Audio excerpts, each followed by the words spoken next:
eléyìí gbẹnu tán lẹ́tìkẹ́ ẹ̀yin èèyàn ẹ wá gbọ́ bí Táyé Currency ṣe pè fún settlement láàrin MC Olúọmọ àti Koko Zaria ó lágbára nínú fọ́nrán ẹ máa gbọ́ bí Táyé Currency ṣe sọ wípé kò sí permanent friendship bẹ́ẹ̀ dẹ̀ ni kò sí permanent enemy ó ní àtọ̀tún àtòsì wọ́n á jà díẹ̀ wọ́n á rẹ́ díẹ̀ òun náà ni wọ́n fi lè gbélé ayé ó ní kọ́fì ìwàjọ àwọn olóṣèlú Nàìjíríà tó ṣe wípé wọn ò ní permanent ọ̀rẹ́ wọn sì ní permanent ọ̀tá pé kán gbìyànjú kí wọ́n settle eléyìí lágbára o ẹ̀yin èèyàn ìbéèrè tèmi kàn ní tí mo fẹ́ kí gbogbo wa ká máa fi dáhùn wá sí comment section bá ṣe jìjọ máa wo fọ́nrán Táyé Currency táwọn ọgbọ́n tó sọ yìí òun náà ni wípé ǹjẹ́ Olúọmọ àti Koko Zaria ǹjẹ́ wọ́n sì lè padà settle kí wọ́n wà ní ìkan náà bíi ti tẹ́lẹ̀ mọ́ ǹjẹ́ ọ̀rẹ́ wọn sì lè dánmọ́rán bíi ti tẹ́lẹ̀ mọ́ ẹ má bá mi jì dáhùn tìyín sí comment ẹ má gbàgbé láti máa follow DigiNaija online TV lórí Facebook lórí YouTube ẹ má bá mi subscribe ẹ má like ẹ dẹ̀ má bá mi share fídíò yìí ó yá ẹ jẹ́ àdìjọ gbọ́rọ̀ lẹ́nu Táyé Currency nínú fọ́nrán yìí. àsìkò ọ̀la o tọ́ba èkó ni o.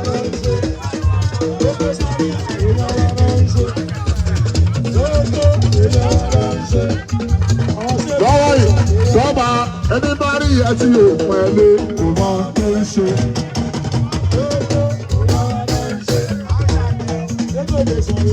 No permanent friend, no permanent enemy. Ọ̀rọ̀ lórí náà ni báyìí o. No permanent friend. Ọ̀rọ̀ olóṣèlú nìyẹn. Tọ́ba. No permanent friend, no permanent enemy. A máa sọ̀rọ̀ ẹni ẹ̀, a máa jà ní ẹ̀.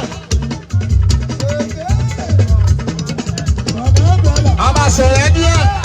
Adúmọ̀jà ní ilé ẹni ọ̀rọ̀ gbogbo wa àjọ ń ṣe náà ni àjọ wa àjọ lọ́pọ̀ ewúrẹ́ tẹ̀lé yẹn orí wọn ṣọ́pọ̀ àgùntàn rárá o àgùntàn ló kí ó lọ pé bàbá o kì í dúdú o àjọ lọ́pọ̀ ẹ̀yin làwọn ta àbí o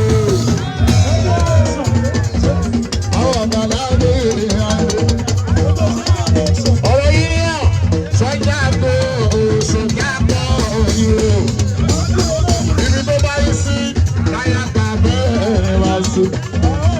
Ó ti sọ̀rọ̀ ṣe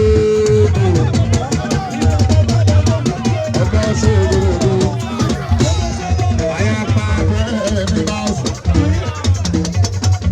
Àwọn ojúmọ́ lọ́dọ̀ bàbá Alábí lẹ́yìn Alábí bá sùn Alábí bá sùn àjùmọ̀ lọ́wọ́. Ọmọ nẹ̀dá ojú gbẹ́rẹ́ ọmọ yòókù kí lọ́mọ ní mọ́tò tó fẹ́ sáré sí olè kò ní mú.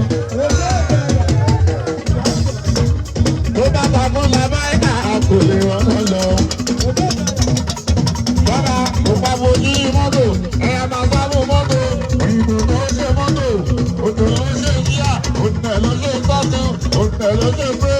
Àbọ̀tì mọ́tò bá àpọ̀ bóyá dúró lè mọ́, bóyá dúró lè mọ́ tó. Àbọ̀tì mọ́tò bá àpọ̀ bóyá dúró lè mọ́. Òyìnbó ló ṣe mọ́tò. Òun ló ṣe yíyá, òun ló ṣe tọ́tù, òun bẹ̀ ló ṣe pé. Bọ́bá ìdáyà, àbọ̀tì mọ́tò bá ọkọ̀ ògùnjà dúró dè wọ́n. Òrè mọ́ gbé ẹni o. Òrè mọ́ gbé ẹni o. Bọ́bá òrè mọ́ mọ́tò bá sí.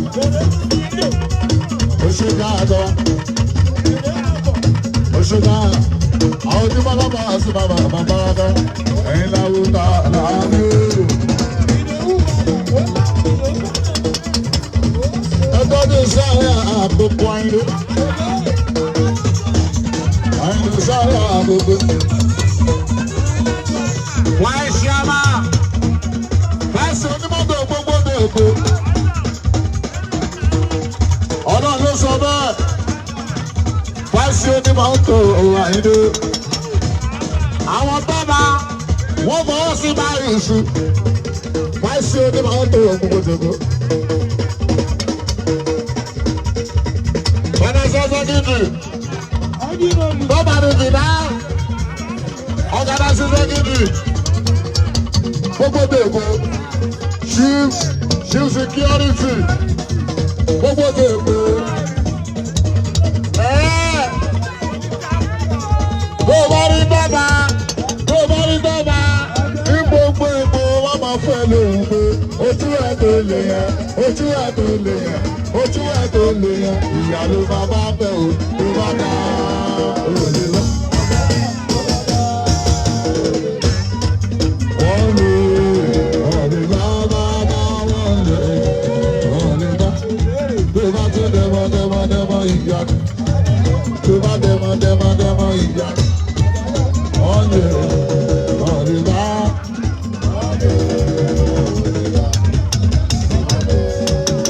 Èèyàn bá mi ṣe bọ́ọ̀ tọ́mọ́. Èèyàn bá mi ṣe bọ́ọ̀ tọ́mọ́.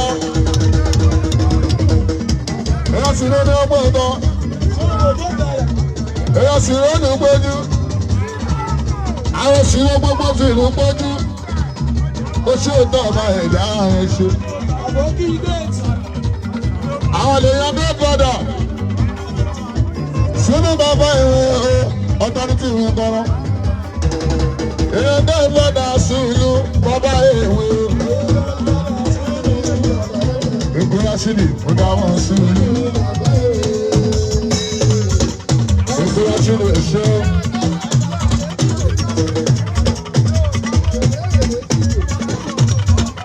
Ìgbéra sílì èṣe. Ọmọ tó bá jà ìgbéra sílì ọmọ tó bá.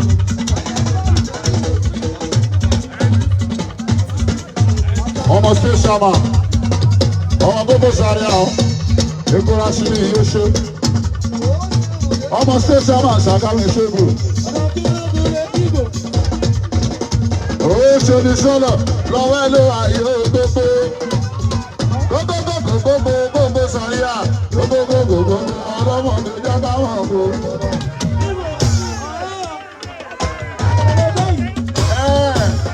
Gbogbo sáré à gbogbo ọlọ́mọdé jábá wọn kò tó mọ. Ọ̀yá kiri gbogbo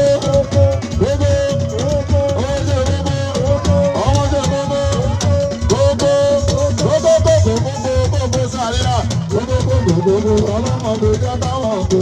Ó lẹ́tìkẹ́ ọ̀rọ̀ rẹ o ẹ gbọ́ bí Táyé Currency bó ṣe ń kíra Koko Zaria wípé ìjọba Sego òun ló gbòde báyìí bẹ́ẹ̀ ló sì pè fún settlement láàrin Olúọmọ pẹ̀lú Koko Zaria. Kí lójú tẹ́ fi wò ìdáhùn yín kí ni opinion ti yín ǹjẹ́ wọ́n tiẹ̀ sì lè wà ní ìṣọ̀kan mọ́ ǹjẹ́ Olúọmọ àti Koko Zaria ǹjẹ́ wọ́n sì lè settle padà. Ẹ má bá mi jù opinion ti yín àti ìdáhùn yín sí comment. Ẹ má gbàgbé bẹ́ẹ̀ bá ti follow wa lórí Facebook ẹ máa rí link kan lábẹ́ fídíò tó máa gbé yín lórí Facebook page wa. Ní YouTube ẹ má bá mi subscribe ẹ má like ẹ dẹ̀ má bá mi share fídíò yìí. Ẹ ṣeun tẹ́ ń darapọ̀ mọ́ mi tẹ́ ń gbọ́ mi ní gbogbo ìgbà.